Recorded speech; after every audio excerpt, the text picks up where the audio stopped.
Em 2009, um grupo de cientistas do Instituto de Física Teórica Ivanenko chamou a atenção para o fato de que uma rede elétrica comum começou a apresentar e intensificar um sinal de alta frequência de forma complexa. Uma rede elétrica comum com frequência de 50 Hz tecnicamente permite o uso, nessa mesma rede, de fluxos eletromagnéticos com outras frequências, mais altas, chegando até frequências utilizadas em ondas de rádio. Após a descoberta, eles começaram a monitorar a dinâmica da mudança do sinal. O que os surpreendeu foi que, em intervalos de 1 ano e meio a 2 anos, a tensão desses componentes de alta frequência começou a aumentar em etapas.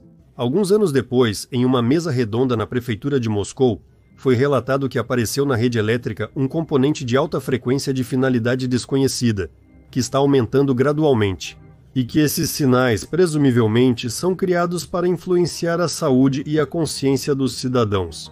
A elevação do potencial ocorre em etapas, aparentemente para que as pessoas não percebam um agravamento massivo e repentino da saúde e outros efeitos.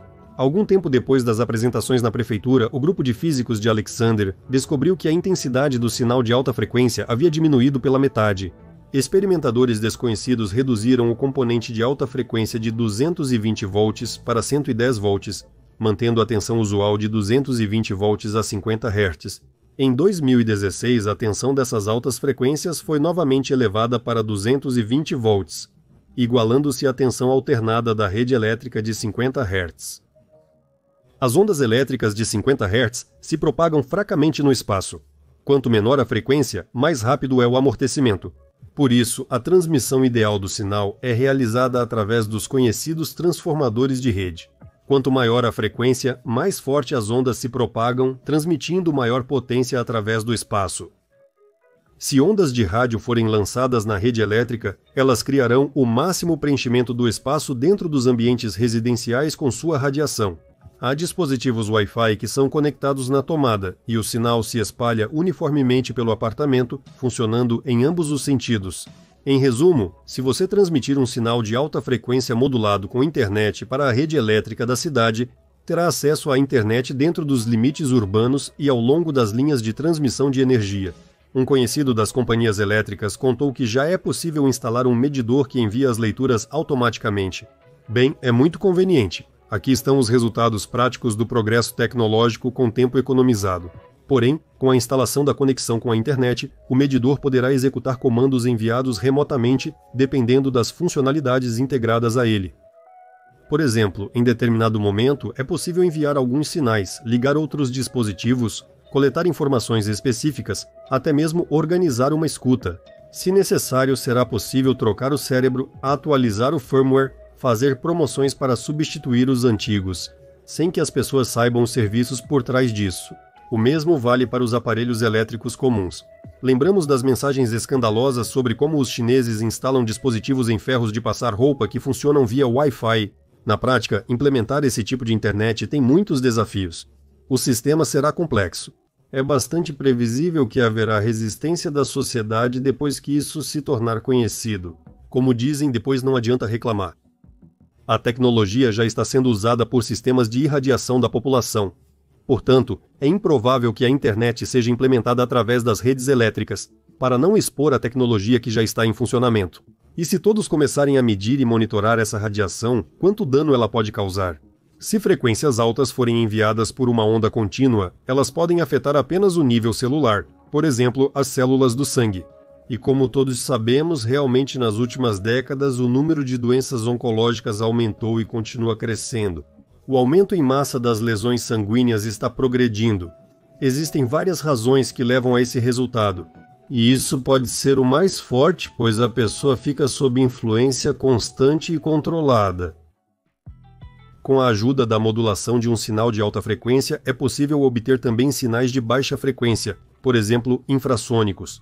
Talvez seja exatamente essa influência o principal instrumento realizado através das redes elétricas. Qualquer onda eletromagnética em um meio, por exemplo no ar, sempre provoca oscilações das moléculas desse ar ou de um líquido. Por isso, uma onda eletromagnética sempre carrega consigo um sinal acústico. Por exemplo, com a ajuda de um sininho de Valdai, é possível detectar esse sinal acústico de baixa frequência, pois o sininho começa a tocar de forma irregular, vibrando lentamente. Para detectar a presença de infrassom em um ambiente, pode-se usar essa tecnologia simples. As mesmas tecnologias mecânicas simples para medir a frequência de ressonância podem ser encontradas nas tecnologias sumérias e egípcias. Se, é claro, você souber o que procurar. O sinal de baixa frequência transmitido tem uma frequência perigosa de 4 Hz. Esse sinal é transmitido em pacotes de 4 pulsos. Esse pacote é chamado de trem de pulsos. Esse é o ritmo cardíaco normal em adultos. Se a pessoa ficou imóvel por muito tempo, por exemplo, sentado no computador, lendo um livro, no trabalho ou dormindo, o ritmo cardíaco entra em ressonância com a frequência desse pacote de ondas. Cada pessoa tem um ritmo individual, por isso o sinal pode ser alterado ao longo do tempo, passando gradualmente por toda a faixa. E no futuro, com o implante de um chip individual ou com o uso de outros tipos de monitoramento, será possível determinar essa frequência de cada pessoa muito rapidamente. Por exemplo, monitorando visitas a hospitais, farmácias e registrando reclamações por meio de microfones, smartphones, etc. O objetivo dessas influências nem sempre é necessariamente o assassinato. A frequência da influência foi estabelecida e no futuro poderá ser realizada em um local específico se preciso. Poderia parecer, por que influenciar pessoas que não significam nada? Mas isso é um engano. Cada pessoa é valiosa no sistema de gestão global. Por exemplo, ao atingir a idade de aposentadoria ou em caso de inutilidade, ele pode ser desligado. Nada pessoal, é apenas economia de recursos. Muitas pessoas, especialmente com a idade, de repente sentem uma dor aguda no coração. Elas tomam remédios e a dor passa. Mas essa dor também passa quando a pessoa simplesmente se levanta, começa a se mover, e seu coração, mudando o ritmo, sai da ressonância com esse sinal. Como essa ressonância afeta a pessoa? Para visualizar a ressonância, é contada a história de como soldados marchavam sobre uma ponte e a frequência dos seus passos coincidiu com a frequência natural da ponte, e ela desabou. Da mesma forma, é possível ressoar muitos processos diferentes, incluindo o ritmo do coração. No século XXI, depois que nossa rede elétrica unificada RAO, Espírito Santo, foi dividida em partes. Com a chegada do novo dirigente, todos os níveis inferiores de gestão nesse sistema foram substituídos. Todos os antigos funcionários foram demitidos. O sistema elétrico unificado foi dividido em 83 distritos territoriais. Talvez Anatoly Chubais tenha sido colocado nesse cargo de responsabilidade justamente porque ele teria que implementar essa tecnologia de influência sobre a população do país. Em cada distrito territorial foram destacados 3 subdivisões.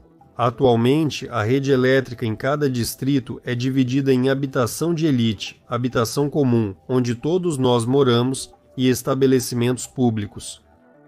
No início, o componente de alta frequência foi ativado apenas nas residências das pessoas comuns. A verificação dos estabelecimentos de elite e das moradias de elite mostrou a completa ausência desse componente de alta frequência lá. O que isso significa? Isso significa que as elites estão cientes do que está acontecendo, por assim dizer. Estão por dentro do assunto e garantem que a radiação não as afete. Os primeiros 8 anos após a destruição da RAO Espírito Santo, em estabelecimentos públicos, uma simples verificação com sinos mostrava uma diminuição uniforme do som. Gradualmente, as zonas de influência foram ampliadas e agora, todos os estabelecimentos públicos também estão sob irradiação. Foi descoberto que a Duma estatal também está sendo exposta a essas altas frequências. Agora, esse sinal também cobre a ferrovia e o metrô, e assim surgiu uma nova, 7ª categoria de armas, cujos fatos de uso são impossíveis de comprovar nas condições atuais. A população do país não possui tecnologias de controle sobre essas coisas. Além disso, a maioria da população nem está pronta para lutar por seus interesses. Embora vejamos que, depois que Kovalkov apresentou essa informação na Duma estatal, ainda houve alguma reação. De modo geral, é difícil detectar a presença de tal influência também porque o próprio sinal só pode ser identificado com a ajuda de equipamentos especiais em condições específicas para excluir interferências de outras radiações, como as altas frequências se propagam bem no espaço. Para a implementação de tal programa, é necessário financiamento estatal e proteção do projeto. E ao contrário, é fácil fechar qualquer empresa privada com tais medições, cortando o grupo de pesquisadores dos recursos e pressionando através das estruturas estatais. A componente de alta frequência pode ser medida com testadores bastante simples. Kovalchkov fala sobre um dispositivo especial em cristal que pode sinalizar sobre tal componente. Com esse tipo de testador, não saberemos quais frequências compõem esse campo. E mesmo reconhecendo as frequências, é necessário entender quando e por quais algoritmos elas mudam, compreender a metodologia de influência, como as frequências foram moduladas. Para criar essa tecnologia, claramente foram necessários mais de 10 anos de testes em pessoas, com a disponibilidade de enormes recursos acima da administração estatal. O que dizer então sobre a situação em que estarão os pesquisadores que tentarem entender isso? Em um estado que hoje não pertence ao povo? Vamos pegar o aparelho chinês. Aqui vemos a tensão já em números, mas também não sabemos nem as frequências, nem a forma do sinal das frequências portadoras. Outra descoberta notável é que o aparelho começa a emitir sinais quando uma pessoa se aproxima dele. Isso significa que é justamente o corpo humano que é o absorvedor ativo do campo eletromagnético. O corpo, nesse caso, atua como um maçorresonador, uma bobina de indução ou uma antena, ou seja, o corpo humano é o absorvedor ideal de todas as ondas eletromagnéticas. Em primeiro lugar, ocorre a absorção da energia das ondas eletromagnéticas, o que leva ao aquecimento e à destruição gradual das células do organismo. Se a amplitude da onda for muito alta, ocorre uma destruição rápida das células sanguíneas. Sob a ação das ondas eletromagnéticas, especialmente em pessoas idosas, aumenta a quantidade de coágulos no sangue, o que eleva o risco de acidente vascular cerebral e infarto. O segundo fator de impacto é a modulação de baixa frequência induzida, ou seja, a alteração desse sinal com uma frequência de 4 Hz. Ela também pode ser realizada emitindo duas frequências com uma diferença de 4 Hz. Esses são os ritmos delta e teta do sono profundo. Esse efeito pode ser utilizado como uma arma psicofisiológica durante a noite, porque à noite a pessoa quase não se move. Na fase do sono profundo ocorre um relaxamento completo e imobilização. Pode-se usar uma frequência baixa que corresponda a certos biorritmos, não necessariamente do sono profundo. Pode ser a frequência de algum órgão do corpo humano, porque o fígado tem certas oscilações, o baço tem outras, e assim por diante. Manuais de referência contêm todas as características de baixa frequência dos nossos órgãos. E aqueles que usam essa arma, pode ter certeza, conhecem todos os detalhes no mais alto nível. Para que esse sistema funcione, é necessário instalar pequenos geradores de alta frequência que induzem oscilações eletromagnéticas nas subestações de cada bairro ou vila. Esses geradores também consomem energia elétrica, pela qual, ironicamente, nós mesmos vamos pagar. Kovalkov afirma que, na Europa, sob a influência dessa arma estão a Alemanha e a antiga Tchecoslováquia, mas talvez seja porque pesquisas reais não foram realizadas. Muito provavelmente, o sistema funciona em cada país. Pode-se supor que, com tal exposição, as mortes devem ocorrer principalmente à noite.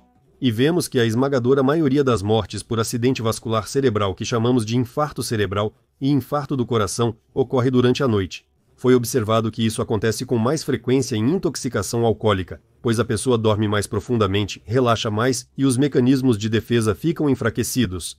Além de oncologia, infartos e AVCs, essa radiação pode enfraquecer a visão. Os bastonetes e cones dos olhos são danificados à noite pela radiação. Foi observado que uma pessoa enxerga pior de manhã do que à noite. Então, como podemos sobreviver? O que pode ser feito? Se você desligar toda a energia elétrica com o disjuntor na entrada do ambiente, a radiação vai diminuir 2 ou 3 vezes. A geladeira e outros aparelhos podem ser colocados fora da área de descanso. Ao mesmo tempo, você pode usar iluminação LED autônoma. Isso é facilmente resolvido. Na elétrica, existem diferentes tipos de tecnologias e dispositivos que bloqueiam componentes de alta frequência. Essa tecnologia é frequentemente usada nos cabos de alimentação dos aparelhos para bloquear possíveis interferências parasitas de alta frequência. O ideal seria medir o componente de alta frequência na entrada e na saída, realizar pesquisas e desenvolver a construção. Talvez isso deva ser uma sequência de vários indutores com diferentes indutâncias, ou inventar uma instalação de potência na qual seja realizado o corte de todas as frequências acima dos 50 Hz permitidos. Como se diz, se houver demanda da população, as ofertas se realizarão por si mesmas. É claro que todo o espaço na cidade também é irradiado por Wi-Fi. O espaço foi preenchido por torres de telefonia celular de tipos desconhecidos, emissores. Por isso, ainda existe uma opção difícil de realizar: cobrir o quarto com papel alumínio. Nós vemos isso em filmes de ficção, e sempre são os esquizofrênicos que fazem isso, para que uma pessoa normal nem sequer pense em algo assim. Sabe-se que ainda nos anos 80, Gennady Krokholev, ao trabalhar com pacientes com transtornos mentais, descobriu que eles perdiam as alucinações em ambientes revestidos com papel alumínio. Então todos nós estamos em uma zona de influência, e quanto mais tempo permanecemos imóveis, pior é para nós. Praticando esportes ou simplesmente levando um estilo de vida ativo, a pessoa sai da ressonância induzida, quebra as conexões estabelecidas e não permite a estagnação no corpo. Claro, um estilo de vida saudável não vai salvar, mas vai dificultar bastante tais influências. Olhe para os apartamentos levando em conta que tudo isso são sistemas condutores de eletricidade, emissores, gaiolas para animais que precisam ser usados, tosados, comidos, controlados, e avalie a escala dessa fazenda.